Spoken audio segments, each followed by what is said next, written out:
ভাইয়া মাত্র ক্লাস 9 উঠলাম, একটু তো আরাম করি, পরে পড়াশোনা করবো না হয়? ভাইয়া শুধুমাত্র মেইন বই পড়লে হবে না, এখন শুনতেছি নাকি আরো অনেক কিছু পড়া লাগবে। হ্যাঁ, কোনটা ভালো হবে? অনলাইন পড়লে ভালো নাকি অফলাইন পড়লে ভালো? একটু বলে দিলে ভালো হয়। আসসালামু আলাইকুম। তোমরা যারা ছোট ছোট বাচ্চারা ক্লাস 8 থেকে 9 এ উঠছো তাদের সবার জন্য একটা গাইডলাইন ভিডিও দিচ্ছি, যেটা তোমার পুরো বছরের একটা প্রপার আইডিয়া দিয়ে দেওয়া হবে। যারা গার্ডিয়ান আছেন এবং যারা ছোট বাচ্চারা আছো, দুজনকে আমি বলবো ভিডিওটা শেষ পর্যন্ত দেখতে। কারণ নতুন যখন 9 এ ওঠা হয়, অফকোর্স 8 পর্যন্ত আমরা একটা নির্দিষ্ট সিস্টেমে চলেছি, 9 এ ওঠার সাথে সাথে আমাদের কিন্তু পুরো এন্টায়ার প্রসেসটা ড্রাস্টিক্যালি চেঞ্জ হয়ে যাচ্ছে। সো আমাদের আগে থেকে জানতে হবে যে এক্স্যাক্টলি কি কি করলে আমাদের জন্য পুরো এই জার্নিটা সুন্দর হবে। এই সুন্দর জার্নিটাকে উপভোগ করার জন্য তোমাকে এই ভিডিওটা আমি একটু প্রপারলি দেখাতে চাচ্ছি যে আসলে কি করা দরকার। প্রত্যেকটা প্রশ্নকে আমি একদম পুঙ্খানুপুঙ্খভাবে উত্তর দিব। ইনফ্যাক্ট কারো যদি আরো কোনো প্রশ্ন থাকে তাহলে একটু কষ্ট করে এই ভিডিওর কমেন্ট বক্সে জানাবা, আমি অবশ্যই তোমাদেরকে উত্তর দেওয়ার চেষ্টা করব। গত বছর এইরকম একটা ভিডিও আমি যখন বানিয়েছিলাম তখন প্রায় হচ্ছে যে 1 লাখ মানুষ এই ভিডিওটা দেখেছিল এবং অনেক অনেক উপকৃত হয়েছে। আমি আশা করি তোমরাও একইভাবে হচ্ছে ভিডিওটা দেখে চেষ্টা করবা আমাকে হচ্ছে যে তোমাদের হচ্ছে যে সামনের ফিউচারটাকে সিকিউর করতে। প্রথমে সিলেবাস কতটুকু শেষ করতে হবে ক্লাস 9 এ? দেখো, ক্লাস 9 এ যখন উঠছো তখন 9-10 মিলিয়ে তুমি টোটাল সিলেবাস কমপ্লিট করার জন্য সময় পাচ্ছ এক্স্যাক্টলি 25 মাস। কত? 25। তাহলে 25 মাসের মধ্যে তোমার 9 এ থাকবে 12 মাস। এই 9 এর 12 মাসের মধ্যে তোমাকে সিলেবাস শেষ করতে হবে বেসিক্যালি 70%। কত পার্সেন্ট? 70%। এখন তুমি দাবি করতেই পারো যে ভাইয়া আমি 70% সিলেবাস কেন শেষ করব? কারণ আমার তো সিলেবাস হচ্ছে যে 9 এর 50% শেষ করার কথা। এটার কারণ হচ্ছে সাধারণত 70% আমরা এই জন্য শেষ করতে বলি, একটা স্কুলগুলো এভাবে ফলো করে। সেকেন্ডলি তোমাদের প্রিটেস্ট পরীক্ষা হয় কিন্তু জেনারেলি পরের বছরে অর্থাৎ 10 এর জুন মাসের মধ্যে। আর প্রিটেস্টে কিন্তু তোমাদের ফুল সিলেবাস থাকে। তার মানে তুমি যদি এখন 9 এ 50% শেষ করো তাহলে 10 এ উঠে বাকি 50% শেষ করতে হবে 6 মাসে। এই জন্য 9 এ সাধারণত 70% শেষ করে ফেলতে হয়। তার মানে তোমার যদি ফিজিক্স বইয়ে চ্যাপ্টার থাকে 13টা, তাহলে তোমার 1 থেকে 9 পর্যন্ত শেষ করতে হবে 9 এর মধ্যেই। আমি তোমাকে একটু লিখে দিচ্ছি কি কি শেষ করতে হবে।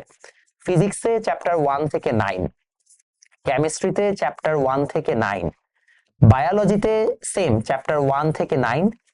ম্যাথের ক্ষেত্রে আসলে জেনারেল ম্যাথ হায়ার ম্যাথে বলাটা একটু কঠিন, কারণ কি এক একটা স্কুল এক এক সিলেবাস ফলো করে, বাট এগেন আমরা এখানে 70% সিলেবাসই কমপ্লিট করব। তো এই হচ্ছে যে তোমাদের ওভারঅল টার্গেট, যে তোমাদেরকে 1 থেকে 9 শেষ করে ফেলতে হবে। ভাইয়া তারপরে কি করব? সিলেবাস এতটুকু শেষ করার পরে এখন ভাইয়া কোন সময় কতটুকু শেষ করতে হবে এটারও আমি একটা লিস্ট দিয়ে দিচ্ছি। যেহেতু তোমার 9টা চ্যাপ্টার, তুমি চেষ্টা করবা জানুয়ারি থেকে মে মাস পর্যন্ত প্রত্যেকটার 5টা করে চ্যাপ্টার শেষ করতে। জুন থেকে অক্টোবর পর্যন্ত, কারণ সাধারণত June, July, August, September, October এখানে আরো 5 মাস পাওয়া যায়। এই 5 মাসে তোমাকে শেষ করতে হবে বাকি 4টা। এই সিস্টেমে তুমি যদি ফলো করে শেষ করতে পারো তাহলে দেখবা ডান। কারণ সাধারণত তোমাদের এই মে মাসের পরে যাদের হাফ ইয়ারলি পরীক্ষা তাদের জুন মাসে হাফ ইয়ারলি থাকবে, আর যাদের first term, second term, third term হয়, যেমন আমি সেন্ট জোসেফে ছিলাম, আমাদের 3টা টার্ম হতো, তাদের এপ্রিল মাসে ফার্স্ট টার্ম হয়ে যায়। সো পুরো ফিরে একটা ওভারঅল কি তোমাকে আইডিয়া আমি দিয়েছি। গেল, এখানে তুমি তাহলে বুঝতে পারলা যে কি কি করতে হবে। তাহলে তুমি বুঝতেই পারছো ভাইয়া, পরের বছর যেহেতু তোমাদের জানুয়ারি মাসটা স্পোর্টসেই চলে যাবে এবং জানুয়ারি মাসে সাধারণত বাচ্চারা সিরিয়াস হয় না, তারপরে ফেব্রুয়ারি মাস কিসে চলে যাবে? নির্বাচন আর ঈদ। তো তোমার কিন্তু ঘুরে ফিরে পড়াশোনা শুরু হবে ভাই মার্চের লাস্টে। এখন তুমি মার্চ মাসের 20 তারিখে যদি তোমার ঈদ হয়, তাহলে তো ঈদ খেয়ে তোমার তো পড়াশোনা এপ্রিল আগে শুরুই হচ্ছে না। তাহলে তুমি ভাই আমাকে বলো, এই যে এপ্রিল মাসের 1 তারিখে তুমি যদি পড়তে বসো, তুমি কি আর কিছু করতে পারবা? পরের বছর এক্স্যাক্টলি ভুলটা বেশি মানে মেজরিটি স্টুডেন্টরা করবে। প্রথম থেকে সিরিয়াস হবে না, এপ্রিলে যে সিরিয়াস হবে, এপ্রিলে যখন সিরিয়াস হবে তখন দেখবে ও মাই গড এতগুলো সিলেবাস বাকি। ফিজিক্সে প্রথম যে 3টা চ্যাপ্টার আছে 1, 2, 3, ভাইয়া এটা যদি তোমাদের ফার্স্ট টার্ম পরীক্ষায় থাকে তাহলে তোমার কিন্তু অনেক কষ্ট হবে। কারণ শুধুমাত্র গতি চ্যাপ্টারটার উপরে অঙ্ক করতে হয় প্রায় 90 প্লাস অঙ্ক করতে হয়। বিশ্বাস করছো না আমি জানি, একবার শুরু করলেই বুঝবা। আমি মোটেও মজা নিচ্ছি না, আমি নিজে এটার উপরে 12 থেকে 13টা লেকচার নেই। 12টা লেকচার যদি আমি অনলাইনে নেই 1.5 ঘন্টা করে, তাহলে অনেক পড়াই জায়গায়। তাহলে প্রথম থেকে সিরিয়াস হওয়াটা খুবই ইম্পর্টেন্ট। আমার এই বছর যে সকল বাচ্চা 9 এ আমার কাছে একটু পরে এসেছে, মানে সিরিয়াস হয়েছে পরে এসে পড়াশোনা শুরু করেছে, বিশ্বাস করো ওরা প্রত্যেকে এখনো 1, 2, 3, 4 ঠিক মতো পারে না। ওরা পরে এই যে এখন এসে হয়তো বা কোনো মতে ঠিক করবে। তাহলে ভাই তুমি যদি কোনো একটা পিছায় যাও তাহলে সেটা শেষ করতে পারবে না। সবচেয়ে বড় সমস্যা প্রথম দিককার চ্যাপ্টার গুলো হচ্ছে বেসিক। তুমি যদি গতি না পারো বল পারবা না, বল না পারলে কাজ পারবা না। 3টা চ্যাপ্টার পর রিলেটেড, এটা হচ্ছে সবচেয়ে বড় সমস্যা। দেখা যায় গতি পারে না, তারপর কোনোটাই পারে না। তো ঠিক মতো পড়তে হবে। গেল, এবার আসো সাপ্লিমেন্ট কি কি লাগবে। সাপ্লিমেন্টের ক্ষেত্রে তোমাদের অফকোর্স মেইন বইতে তোমাকে সরকার থেকেই দেওয়া হবে। মেইন বইয়ের পাশাপাশি তুমি একটা গাইড কিনে নিতে পারো। গাইড কিনে নিলে তোমার জন্য মোরাললেস ডান। টেস্ট পেপার বা সাপ্লিমেন্ট আসলে একই। এখন যেটা করে গাইড কোম্পানিগুলো, আগে যেটা হতো গাইডের মধ্যে বোর্ড প্রশ্নগুলো দেওয়া থাকতো না, এখন গাইডে বোর্ড প্রশ্ন, তারপর হচ্ছে টেস্ট পেপারে যে সকল কোয়েশ্চেন আসে এগুলো সবই দেওয়া থাকে। সো আলাদা করে কোনো বই আসলে কেনার দরকার নাই, তুমি যদি গাইড কেনো তাহলেই হবে। হাউএভার গাইডে একটা বড় অনেক সময় সমস্যা থাকে, সেটা হচ্ছে গাইডে প্রচুর প্রশ্ন থাকে, এত প্রশ্ন সলভ করা যায় না। এই জন্য তুমি কোনো একটা টিউটরের কাছ থেকে বা টিচারের কাছ থেকে অবশ্যই দাগায় নিবা। পার চ্যাপ্টারে 10 থেকে 15টা সিকিউ করলে আসলে পুরো চ্যাপ্টার কমপ্লিট হয়ে যায়, বাট ওই 10 থেকে 15টা সিকিউ বাছাই করতে হয়। তুমি গাইড করলে দেখবে 100 সিকিউ দাও, 100 সিকিউ তুমি করতে পারবা না, এটা তোমাকে করতে জানতে হবে। আর এছাড়া হচ্ছে যে তোমাদের আমার কিছু বই আছে যে বইগুলোতে আমি কমে হচ্ছে তোমাকে জিনিসটাকে সলভ করাই দিই, সেটা আমি ইভেন্চুয়ালি ভিডিওর একটা অংশ তোমাকে জানাবো, কোনো সমস্যা নেই। এরপরে আসো process of finishing a chapter. একটা চ্যাপ্টার তুমি কিভাবে ফুললি কমপ্লিট করতে পারো। একটা চ্যাপ্টার কমপ্লিট করার জন্য তোমার কাছে মূলত এই কয়েকটা স্টেপ ভাইয়া অবশ্যই ইনশিওর করতে হবে। নাম্বার 1, তুমি যদি একটা চ্যাপ্টার কমপ্লিট করতে চাও, তোমাকে ফার্স্টলি অবশ্যই স্যারের লেকচার নোট পড়তে হবে। এতদিন তোমরা যেটা করতা, তোমরা আগে মেইন বই রিডিং পড়তা, এবার এটা করলে হবে না। কারণ মেইন বই তুমি রিডিং পড়লে আসলে বুঝতে পারবা না, মেইন বইটা তো সুন্দর করে লেখা নাই, লেখা নাই দেখে আমাদের ব্যবসা বাণিজ্য ভালো চলছে। বাট এটা সত্য, আমি জাস্ট হচ্ছে নিজের স্বার্থের জন্য বলছি না, এটা সত্য দেখে তোমাকে বলছি। মেইন বইটার অবস্থা ভালো না বলে তোমার আগে লেকচার নোট পড়তে হবে। যেমন আমি যখন একটা চ্যাপ্টার পড়াই, ফিজিক্স একটা চ্যাপ্টারের উপরে প্রায় হচ্ছে দেখা যায় 170 পৃষ্ঠা 80 পৃষ্ঠা নোট হয়ে যায়। ওই নোটটাই তার মেইন হয়ে যায়, যে এই বই নোটটা পড়লে ওর কাছে বইয়ের সব ইনফরমেশন, জ্ঞানমূলক, অনুধাবনমূলক, সিকিউ যা দরকার সব এখানে করানো আছে। তোর কাছে পুরো একটা বইয়ের মতো করে আগে একটা নোট থাকতে হবে। Once you are done with the note, যে ভাই আমার নোট করাটা হয়ে গেছে, সেকেন্ড স্টেপ কি করবো ভাইয়া, আমার নোট করা হয়ে গেলে, লেকচার নোটটা কমপ্লিটেড থাকলে, এইবার তোমাকে করতে হবে ম্যাথ প্র্যাকটিস। তো তোমাকে একটা প্র্যাকটিস নোট বানাতে হবে, ম্যাথ প্র্যাকটিস করবা। যেমন আমি সাধারণত আমার ব্যাচে একটা প্র্যাকটিস শিট দেই, ওই প্র্যাকটিস শিটে প্রায় 50-60টা ম্যাথ থাকে, 50-60টা ম্যাথ করলে এর বাইরে আর কোনো চ্যাপ্টারে ম্যাথ নাই, এটা আমার সিস্টেম। সো এরকম তুমি যার কাছে পড়বা তার কাছে যেন একটা প্র্যাকটিস শিট বা প্র্যাকটিস নোট তুমি নিতে পারো, বা অ্যাটলিস্ট টিচারের কাছে পড়ে দাগাই নিবা। এরপরে তোমাকে যেটা করতে হবে ভাইয়া, তোমাকে 20 থেকে 25 সালের সকল বোর্ড সিকিউ এবং এমসিকিউ সলভ করা জানতে হবে। এই জায়গাটা অনেকে করে না ভাইয়া, বিশ্বাস করো ফার্স্ট টার্ম পরীক্ষা দিতে গেলে তুমি দেখবা তোমার majority question board repeat. In fact এবার যে টেস্ট পরীক্ষা হলো, majority question board repeat, board কোয়েশ্চেনই রিপিট হয়, বারবার বলছি বোর্ড কোয়েশ্চেন রিপিট হয়, বোর্ড কোয়েশ্চেন পারলেই হয়। তো তোমাকে বোর্ড কোয়েশ্চেন গুলো সলভ করতে হবে। এখন 20 থেকে 25 সালে বোর্ড কোয়েশ্চেন আবার অনেক, ওই যে বললাম বাছাই করে দিতে হবে, বাছাই করাটাই তো খেলা, কারণ তুমি তো ছোট মানুষ, সাথে কিছু বুঝবা না। সো বাছাই করে যাও, মানে কেউ একজন দিবে, তুমি অবশ্যই এগুলো সলভ করে ফেলবা, নাইলে অ্যাটলিস্ট চোখ বুলে যাবা 20 থেকে 25 সালে সবগুলো সিকিউ এবং এমসিকিউ। এবং এমসিকিউ অবশ্যই নিজে নিজে সলভ করবা, এমসিকিউ যদি নিজে নিজে সলভ না করো ঝামেলায় পড়বা। এমসিকিউ সলভিং এর জন্য স্মার্ট সয় নামে একটা অ্যাপ আছে, যেটা আমি অলরেডি এটার সাথে কাজ করছি, এটা সামনে আরেকটু আগাও তোমাদেরকে জানাবো। এখন আসলে তোমরা স্মার্ট সয় অ্যাপ ডাউনলোড করে কিছু বুঝবা না, কিছু পড়ো নাই, সো আগে তোমরা আরেকটু আগাও। এখন আসো, অনলাইন অফলাইন পার্সোনাল টিউটর নাকি ব্যাচ, কোনটা রেখে কোনটা করব, খুবই গুরুত্বপূর্ণ প্রশ্ন। তোমাকে আমি একটু অথেন্টিক হচ্ছে রিভিউ দিই। অনলাইনে এখন তোমার কাছে অপশন কি কি আছে সেটাকে বলি, তারপরে অফলাইনে হচ্ছে যে অপশন কি কি আছে সেটা বলি। অনলাইন অপশনের মধ্যে তোমার কাছে এখন সবচেয়ে বাজারে ফেমাস হচ্ছে রেদওয়ান, রেদওয়ানস মেথড আছে। এরপরে আছে হচ্ছে 10 minute school, ACS future school, আর হচ্ছে ফাহাদস টিউটোরিয়াল, তার সাথে শিখো। ঘুরাই ফিরাই এই 5টা হচ্ছে বাজারে এখন টপে আছে, ঠিক আছে। তারা প্রত্যেকেই হচ্ছে যে অনলাইনে বেশ ভালো করে পড়াচ্ছে, নো ডাউট। আমি এখানে কাউকে কম বেশি বলতে পারছি না, কারণ এক একজনের মেথড এক এক রকম। যেমন রেদওয়ান হচ্ছে যে আমার মোস্ট প্রবলি, এবার আমি যতটুকু জানি 9-10 একসাথে একটা কোর্স নামাচ্ছে, 10 MS প্রতিবার আলাদা নামায়, এফএস আলাদা নামাবে, এবং ওদের সবার কোর্সেই আবার ফার্স্ট টিউটোরিয়াল দেখা যাচ্ছে সবগুলো কোর্স তুমি আলাদা আলাদা নিতে পারবা। যেমন এফএস এ তোমাকে সবগুলাই নিতে হবে সাবজেক্ট, ফার্স্ট টিউটোরিয়ালে তুমি চাইলে শুধু ফিজিক্স নিতে পারবা, কেমিস্ট্রি নিতে পারবা, এরকম। সো এক একজনের এক একটা আছে।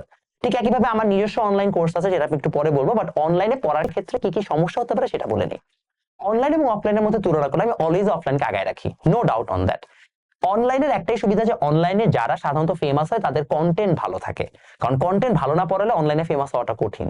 সো তুমি যদি কোনোভাবে হচ্ছে যে অনলাইনে পড়াশোনা করতে চাও, তুমি না হয় ভালো কন্টেন্ট পাচ্ছ, বাট তোমাকে সেটা রিসিভ করতে হবে। তুমি মনে করো এখন অনলাইনে পড়লা, কিন্তু ঘুরাই ফিরাই তুমি আসলে অনলাইন থেকে সার্ভিসটা নেওয়ার সময় ঠিক মতো তুমি ক্লাসগুলো করলা না, এক্সাম দিলা না, এটা কিন্তু একটা বড় সমস্যা।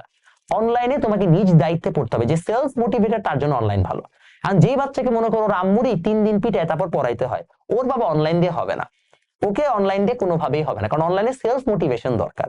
একটা স্ক্রিনের দিকে তাকায় 1.5 ঘন্টা ক্লাস করা কঠিন আছে, আর তুমি যদি সেটা করতে চাও তাহলে তোমাকে কি করতে হবে, অনেক সেলফ মোটিভেটেড হইতে হবে। আর তোমার মধ্যে কোনো মোটিভেশন নাই, তাহলে হবে না ভাইয়া। তো তোমাকে অনলাইনে ক্লাস করতে হলে অবশ্যই অবশ্যই মোটিভেশন নিয়ে আগাইতে হবে, এটা ছাড়া তুমি কিন্তু অনলাইনে পারবা না। ঠিক আছে, আই গেস আমি আমার আইডিয়াটাকে প্রপারলি বুঝাই দিতে পারছি। সো এখন চলে আসো অনলাইনের মধ্যে এবং অফলাইনের মধ্যে। আমি তোমাকে আগে বললাম অফলাইন বেটার, বাট অফলাইনে টিউটর যেন ভালো পড়ায়। সমস্যা হচ্ছে 9-10 if I am being very honest, ভালো কোয়ালিটি টিউটর একটু কম। ইন্টারমিডিয়েটে ভালো কোয়ালিটি টিউটর এখন মোটামুটি ভালোই পাওয়া যাচ্ছে, বাট 9-10 এখনো পর্যন্ত আমি জানি না, I really don't know Y 9-10 যারা টিচাররা আছেন কেন তারা নিজেদেরকে খুব একটা আপগ্রেড করেন না। আসলে মানে আমি একটু ডিসঅ্যাপয়েন্টেড এটা নিয়ে, পার্সোনালি অনেক ডিসঅ্যাপয়েন্টেড, কারণ আমি দেখতে পাচ্ছি খুব একটা ভালো আপগ্রেড হচ্ছে না। ফর এক্সাম্পল আমি 9-10 অফলাইনে মণিপুরে মানে মিরপুর 2 পড়াই, এবং বাই দ্য ওয়ে আমি এটা নিয়েও বলবো যারা আমার কাছে পড়তে চান অফলাইনে, মানে ওই জায়গায় আমি আসলে সব মানে দেখেছি মানে কেমন কি অবস্থা, এবং আমার কাছে মনে হয়েছে কি সব টিচারই কঠিন কনসেপ্ট গুলো এড়াই যেতে যাচ্ছে। মনে করেন হচ্ছে যে একটা বাচ্চাকে সব সহজ কনসেপ্ট পড়াই দিলে এটা তো লাভ নাই, এটা তো নিজেও পড়তে পারে। আমার কাজে তো কঠিন কনসেপ্ট পড়ানো, বাট টিচার কঠিন কনসেপ্ট ভয়ে পড়াচ্ছে না যে যদি স্টুডেন্টরা বুঝতে না পারে তাহলে রিয়াক্ট করবে এই সেই, বাট ওই চ্যালেঞ্জটা নিতে হবে। আমার কাছে মনে হয় এসএসসির ক্ষেত্রে টিচাররা চ্যালেঞ্জটা নিতে চায় না যে আমি একটা কঠিন কনসেপ্ট হচ্ছে একটা বাচ্চাকে বোঝাবো। বাচ্চার গার্ডিয়ানরাও চায় না যে বাচ্চারা হচ্ছে এরকম, আর বাচ্চারা না বুঝলে যে টিচারের দোষ দিয়ে বসে থাকে, সেটা একটা খুবই কমন একটা ভিশিয়াস সাইকেল। এই জায়গা থেকে সে বের হয়ে আসতে হবে। অবশ্যই আপনি যদি অফলাইনে পড়েন মেক শিওর যেন আপনার টিউটর কন্টেন্টটা ভালো দেয়, এবং আমি সবসময় বলি এমন টিউটরের কাছে পড়া বেটার যে এসএসসি এইচএসসি দুটা পড়ায়, কারণ তাহলে এইচএসসির অনেক কনসেপ্ট আপনি এসএসসির মধ্যে কভার করে ফেলতে পারবেন। আমি যেমন পার্টিকুলারলি এটা করি, এবং এটা করলে অনেক ভালো, আমি দেখেছি বাচ্চাদের অনেক উপকার হয়, তারা ইন্টারমিডিয়েটে যে সাফার কম করে। পার্সোনাল টিউটর আমি সাধারণত প্রথমে নিতে মানা করি। আমি অলওয়েজ বলি পার্সোনাল টিউটর ক্লাস 10 উঠে নাও, আগে ক্লাস 9 একটা বাচ্চাকে ব্যাচে পড়ান। আপনার বাচ্চাকে ঘর কোনো বানায় না, ব্যাচে দেন। আগেও ব্যাচে হচ্ছে যে 10 জনের মধ্যে শেখা শুরু করুক। আপনি বারবার যতই বলেন আমার বাচ্চার পার্সোনাল কেয়ার দরকার, আপনার বাচ্চার পার্সোনাল কেয়ার দরকার, খুব ভালো কথা, আপনি অ্যাফোর্ড করতে পারেন, খুব ভালো কথা, বাট ওকে আগে ইনকনভিনিয়েন্স এর মধ্যে শিখতে বলেন। ওকে সবসময় সবকিছু প্লেটে তুলে দিয়েন না, এটা আমার সবসময় সাজেশন থাকবে। আমার নিজের বাচ্চা কাচ্চা হলো আমি তাকে সব কনভিনিয়েন্স কোনোদিন দিব না, আমি ওকে সাফার করাবো। It's important to learn. Okay suffer করতে দেন, 2 দিন বুঝবে না, 3 দিন লেটে গেলে হচ্ছে যে পিছনে বসে থাকতে হবে, ওর মধ্যে জিনিসগুলো আসতে দেন। একেবারেই যখন পারবে না তখন টিউটর নেন, বাট আগে আপনি ওকে হচ্ছে চেষ্টা করেন যেন হচ্ছে সবার মধ্যে বসে শিখার একটা ও সুযোগ, মানে নিজের অ্যাবিলিটি সেভাবে গ্রো করে। সবার মধ্যে বসে শিখাও একটা অ্যাবিলিটি, এটাকে গ্রো করতে দেন। পার্সোনাল টিউটর নিতে বলছি তো পরে নেন, এখন দরকার নেই। প্রথম 2-3 মাস আগে আপনি চেষ্টা করেন যেন ব্যাচে মানে ঠিক মতো করে। এই গেল আমার ওভারঅল কনসেপ্ট। আমার এই বছর কি কি কোর্সেস নামছে, আমার by the way already enrolment শুরু হয়ে গেছে। আমি আজকে সকালবেলা খুলে দেখলাম আমার হচ্ছে যে ওয়েবসাইট, প্রায় হচ্ছে যে 50,000 টাকার কোর্স বিক্রি হয়েছে। ভেরি গুড, আপনারা যারা ভর্তি হতেন আপনাকে ধন্যবাদ। বাট হচ্ছে যে আমি একটু দেখাই দিই আপনারা যারা ভর্তি হতে চান। আপনারা কিভাবে ভর্তি হবেন, প্রতিজ্ঞাতে যাবেন, যাওয়ার পর এখানে কোর্সেসে যাবেন। কোর্সেসে গেলে দেখবেন এসএসসি 28 এখানে ক্লিক করবেন। 28 ক্লিক করলে দেখবেন আপনাদের জন্য সব কোর্সেস আছে। এখানে সব সায়েন্সের যে টোটাল কোর্সটা ওটা হচ্ছে ফেজ 1 এ আপনি পেয়ে যাবেন। আপনি আবার প্রতিটা আলাদা আলাদা নিতে পারবেন। ফেজ 1 ফেজ 2 মানে কি, আমি এন্টায়ার 9-10 এর টোটাল সিলেবাসটাকে 2 ফেজে ভাগ করেছি, যেটা আমি 10 এর এপ্রিলের মধ্যে শেষ করব। 10 এর এপ্রিল, ঠিক আছে। 10 মানে হচ্ছে আমি আপনাকে তাহলে কয় মাস পড়াচ্ছি, 16 মাস পড়াবো। 16 মাসের হচ্ছে যে দুটো ফেজ, 8 মাস করে। ফার্স্ট যে ফেজটা আছে ওটা ক্লাস 9 এরই হচ্ছে যে অগাস্টের আগে শেষ হয়ে যাবে, জুলাইতে। আর সেকেন্ড ফেজটা ক্লাস 9 এরই হচ্ছে যে অগাস্টে শুরু হয়ে যাবে, এবং সেটা শেষ হবে পরের বছরের এপ্রিলে যে। তো আমার দুইটা ফেজ থাকবে, দুইটা ফেজ হচ্ছে যে এক একটা 9,500 টাকা করে। আপনি এটা ডিসকাউন্টে আপনি একবারে নিলে আপনি 9,500 টাকায় পেয়ে যাচ্ছেন। এবং এখানে আপনার ফিজিক্স, কেমিস্ট্রি, ম্যাথ মানে দুইটা ম্যাথ এবং হচ্ছে বায়োলজি, প্রত্যেকটা সপ্তাহে দুইটা করে হচ্ছে যে আপনি লাইভ ক্লাস পাবেন। এবং এটার আর্কাইভও আছে, সবকিছু রেডি আছে, সপ্তাহে দুইটা করে এক্সাম আছে। এটা হচ্ছে যে আমরা এবার রেডি করেছি অন্য সব প্ল্যাটফর্মে থেকে। আমাদের ডিস্টিংগুইশমেন্ট এই জায়গায় যে আমরা অ্যাডভান্স পড়াবো। আমি এটা সবসময় বলে রাখি যে আমি যেহেতু অ্যাভারেজ স্টুডেন্ট, মানে অ্যাভারেজ স্টুডেন্ট না, মানে আমার কাছে সবাই পড়তে পারে এমন না যে আমাকে সব ভালো স্টুডেন্টই পড়তে পারবে, বাট আমি চেষ্টা করবো ওকে যতটুকু আমি জানি ওকে পুরাটা জানাইতে। এবং আমার গত বছরের ব্যাচে এক্স্যাক্টলি সেই জিনিসটাই হয়েছে। আমার কাছে ফিজিক্সে 562 জন ছিল, এদের মেজরিটির আমার এই বছরের মানে যেটা আমি হচ্ছে যে রিপ্লাই দেখলাম বা ফিডব্যাক দেখলাম, তারা সবাই খুবই হ্যাপি এবং তারা বিশ্বাস করছে, তারা অনেক কনফিডেন্ট, তারা সবাই ভালো, তাদের টেস্টে সবার রেজাল্ট ভালো হয়েছে। আমি এই সেম টার্গেটটা নিয়ে এবার আগাইতে চাই যে যারা পড়তে চায় তারা আমার কাছে পড়তে যেন পারে। এছাড়া আপনারা হচ্ছে যে আলাদা আলাদা নিতে পারবেন, যেমন ফিজিক্স ফুল নিলে টোটাল হচ্ছে যে একবারে নিলে 4,000 টাকা, ফেজ ওয়াইজ নিলে 2,250 টাকা করে। এখানে সব দেওয়া আছে কি কি জিনিসপত্র, আপনারা চাইলে এটা দেখে নিলেই হয়ে যাবে। আর কি যদি আমাদের বুকস নিতে চান তাহলে এসএসসি তে যাবেন, গেলে দেখবেন এখানে হচ্ছে যে বুকস আছে, আউট অফ স্টক করা কেন জানি না, এগুলো সব হচ্ছে যে আমাকে আপডেট করতে হবে। যাই হোক, সেখানে আপনি ক্লিক করলে সুন্দর মতো এরা অর্ডার করে ফেলতে পারবেন। এই হচ্ছে আমাদের ওভারঅল বইয়ের আইডিয়া, ঠিক আছে। এবার আসেন আমাদের হচ্ছে যে চলে যাই যে কমন সাবজেক্টগুলোর ব্যাপারে আমরা কি করতে পারি। বাই দ্য ওয়ে, যদি আপনাদের কোনো কনফিউশন থাকে আপনারা এই নাম্বারে যোগাযোগ করবেন। আর যারা আমার কাছে অফলাইনে পড়তে চান, আমার ব্যাচটা হচ্ছে মিরপুর 2 এ ঠিক মণিপুর যে গার্লস স্কুলটা আছে মেইন গার্লস তার অপোজিটে। আমার ক্লাস 10 এর ব্যাচে জায়গা মোস্ট প্রবাবলি নাই, ফার্স্ট ব্যাচে তো নাই, সেকেন্ড ব্যাচে এখন ভর্তি চলছে। প্রায় আমি দেখলাম গতদিন যে 100 জনের মতো নাম লেখানো আছে। আর ক্লাস 9 এর ব্যাচে হচ্ছে যে এখনো জায়গা আছে 10-12টার মতো, আপনারা ক্লাস 9 এর ব্যাচটাতে ভর্তি হতে পারবেন। 10 এর ব্যাচে জায়গা নাই, মানে তারপর আপনারা যে হচ্ছে যোগাযোগ করে আসেন অবশ্যই। এখন কমন সাবজেক্টে কি করব? কমন সাবজেক্টের ক্ষেত্রে আমার সবসময় সাজেশন থাকবে যে ভাইয়া আপনি কষ্ট করে পুরো এন্টায়ার সাবজেক্ট গুলোকে না নিয়ে কমন সাবজেক্টে আপনি মানে আলাদা করে ব্যাচ পড়েন না। কমন সাবজেক্টটা আপনি হচ্ছে যে পরীক্ষার আগে একবারে হচ্ছে যে পড়েন, দরকারই নাই। মানে মনে করেন সমাজ, ধর্ম, বাংলা এগুলা সারা বছর পড়ার বোকামি, সারা বছর পড়েন না, এত ব্যাচ করে আপনি কুলাইতেও পারবেন না। সমাজ, ধর্ম, বাংলা আপনি কোর্স আকারে পড়ে নিতে পারেন, আর নাইলে নিজে নিজেও পড়ে নিতে পারেন। এগুলা পড়ার জন্য আপনাকে সারা বছর কষ্ট করার কোনো মানে হয় না। যদি আপনি কমন সাবজেক্ট গুলো পড়তে চান, কোর্স ওয়াইজ পড়েন, ধাপে ধাপে পড়ে ফেলবেন, তাহলে আর কোনো সমস্যা নেই। অনেকে একটা বোকামি করে যে ক্লাস 9 এর মধ্যেই পুরো সমাজ শেষ করে ফেলবো। এটা প্রত্যেকবার গার্ডিয়ানরা টাকা দিয়ে এই কাজটা করায় এবং পুরোবারই হচ্ছে বাচ্চাদের উপকার হয় না। কারণ গার্ডিয়ানরা একটা জিনিস ভুলে যায় যে আপনার ছোট বাচ্চার মাথায় এত কিছু একসাথে কোনোদিনও ঢুকবে না। ঢুকুন তো, আমি ফিজিক্স একসাথে তারা 5 মাস পরে শেষ করে দিই, করি, সমস্যা আছে? কেন করি না? কারণ ওর মাথায় এটা যাবে না। It's not only about pushing a lot of content, ওর মাথায় ধরতে থাকতে হবে, তাই না? ধরতে পারতে হবে। এই জন্য কমন সাবজেক্ট গুলো তাড়াহুড়ো করে পড়ার দরকার নেই। আপনারা বরং কোর্স ওয়াইজ এক একটা সময় এক একটা কোর্স, মনে করেন একবার সমাজের কোর্স, ধর্মের কোর্স যদি আপনাদের করতে মন চায় করে একবার শেষ করে ফেলবেন, এটা আপনাদের জন্য অনেক উপকারী হবে। এইভাবে যদি আপনারা পুরো এন্টায়ার হচ্ছে যে 9টা কমপ্লিট করেন, ইনশাল্লাহ ক্লাস 10-এ যে আপনারা আমার গাইডলাইন ভিডিও দেখা লাগবে, আপনারা নিজেই পারবেন, আপনাদের কোনো খুব একটা সমস্যা হবে না। আর যারা আমাদের কোর্স গুলো নিতে চান, অলরেডি অনেকে ভর্তি হচ্ছে আলহামদুলিল্লাহ। এবং আমি যেটা বলেছি, যারা আমার কাছে শিখতে চান, এসএসসি তে A+ পাওয়ার জন্য আমার কাছে আসাটা ইম্পর্টেন্ট, এটার জন্য অনলাইনে অনেক অ্যাভেলেবল কন্টেন্ট আছে। আপনি শিখতে চান, বেসিক থেকে জানতে চান, যোগাযোগ করবেন, ইনশাল্লাহ আপনাদের সাথে দেখা হবে আমার ক্লাসে।